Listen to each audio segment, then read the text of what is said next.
इसमें कोई शक नहीं है कि भारत में महिलाओं के साथ अपराध के मामले साल दर साल बढ़ रहे हैं, लेकिन हमारे आसपास ऐसे पुरुषों की कमी नहीं है जो उत्पीड़न के शिकार हैं।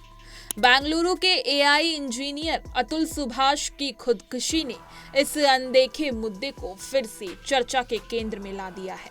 सवाल ये है कि क्या भारत को महिला आयोग की तरह एक राष्ट्रीय पुरुष आयोग की जरूरत है? क्या भारत को राष्ट्रीय पुरुष आयोग की जरूरत है? ये सवाल हर बार सुर्खियों में तब आता है जब किसी पुरुष के साथ होने वाले अत्याचार की दर्दनाक कहानी सामने आती है। हाल ही में बेंगलुरु के एक होनहार एआई इंजीनियर अतुल सुभाष की खुदकुशी ने इस बहस को फिर से हवा दी है।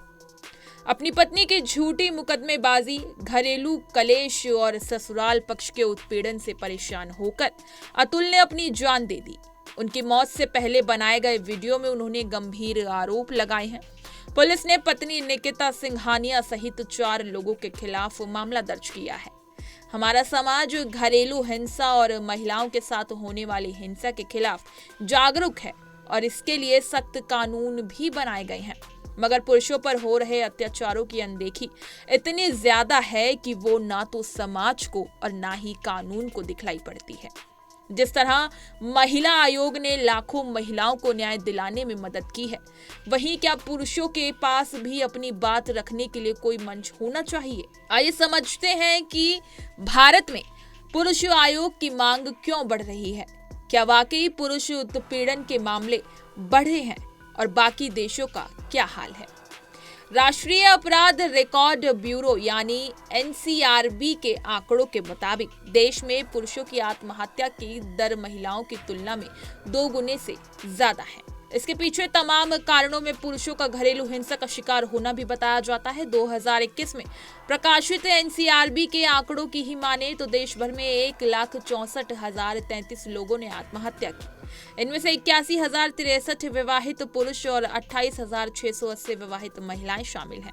ये भी बताया गया कि साल 2021 में करीब 33.2% पुरुषों ने पारिवारिक समस्याओं के कारण और वहीं 4.8% ने विवाह संबंधी वजहों से अपनी जान दे दी। नेशनल फैमिली हेल्थ सर्वे 5 के आंकड़ों के मुताबिक 18 से 49 साल की उम्र में 10% महिलाओं ने कभी न कभी अपने पति पर हाथ उठाया, तो वहीं जब उनके पति ने उन पर कोई हिंसा नहीं की, इसी के साथ ही 11% महिलाएं ऐसी भी थी जिन्होंने माना कि बीते 1 साल में उन्होंने पति के साथ हिंसा की है। सेव इंडियन फैमिली फाउंडेशन और माई नेशन संस्था के ऑनलाइन शोध की माने तो 98% भारतीय पति 3 साल के रिलेशनशिप में कम से कम एक बार घरेलू हिंसा का सामना कर चुके हैं। कई संस्थानों के सर्वे के मुताबिक ज्यादातर पुरुष सेल्फ रिस्पेक्ट के चलते अपनी पत्नी की शिकायत नहीं कर पाते। अगर कोई हिम्मत कर पुलिस को शिकायत करता भी है तो अक्सर पुलिस ही उसे धमकाती है। 2018 में यूपी में भारतीय जनता पार्टी के कुछ सांसदों ने ये मांग उठाई थी कि राष्ट्रीय महिला आयोग की तर्ज पर राष्ट्रीय पुरुष आयोग जैसी भी एक संवैधानिक संस्था बननी चाहिए। इन सांसदों ने इस बारे में प्रधानमंत्री नरेंद्र मोदी को भी पत्र लिखा था। पत्र लिखने वाले एक सांसद ने उस वक्त ये दावा किया था कि पत्नी प्रताड़ित, कई पुरुष जेलों में बंद है, लेकिन कानून के एक तरफा रुख और समाज में हंसी के डर से वो खुद के ऊपर होने वाले घरेलू अत्याचारों के खिलाफ आवाज नहीं उठा रहे हैं। फिर सुप्रीम कोर्ट में याचिका डाली गई थी जिसमें घरेलू हिंसा से पीड़ित विवाहित पुरुषों के आत्महत्या की घटनाओं से निपटने के लिए दिशा निर्देश देने और राष्ट्रीय पुरुष आयोग बनाने की अपील की गई थी, मगर सुप्रीम कोर्ट ने 2023 में ये कहते हुए सुनवाई से इनकार कर दिया कि याचिका में एक तरफा तस्वीर पेश की गई है। पुरुष आयोग की मांग के समर्थन में जो तर्क दिए जाते हैं उनमें सबसे बड़ा तर्क ये है कि महिलाओं को सुरक्षा देने के जो कानून बने हैं उनके दुरुपयोग से पुरुषों को प्रताड़ित किया जाता है। इन कानूनों में दहेज कानून यानी धारा 498A, बीएनएस की धारा 85 और 86 सबसे प्रमुख है। इस धारा पर अक्सर सवाल उठते रहते हैं।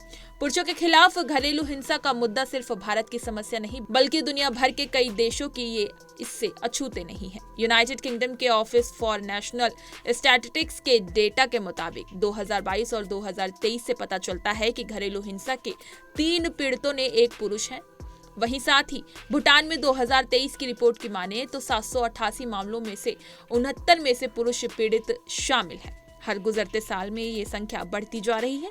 अमेरिका भी इस मामले में पीछे नहीं है। आपको बता दें, अमेरिका में लगभग 44% पुरुष अपने जीवन काल में कम से कम एक बार हिंसा का शिकार हुए हैं। मैक्सिको में तो घरेलू हिंसा के कुल पीड़ितों में करीब 25% पुरुष हैं। केन्या, नाइजीरिया और घाना जैसे अफ्रीकी देशों में महिलाएं अपने पार्टनर को उसकी बेरोजगारी या गरीबी के कारण बनाकर अक्सर पीटती हैं। इस पर आपकी क्या राय है, हमें कमेंट सेक्शन में जरूर बताएं। और इसी तरह की तमाम खबरें और लेटेस्ट अपडेट्स के लिए बने रहिए हमारे साथ और देखते रहिए punjabkesari.com।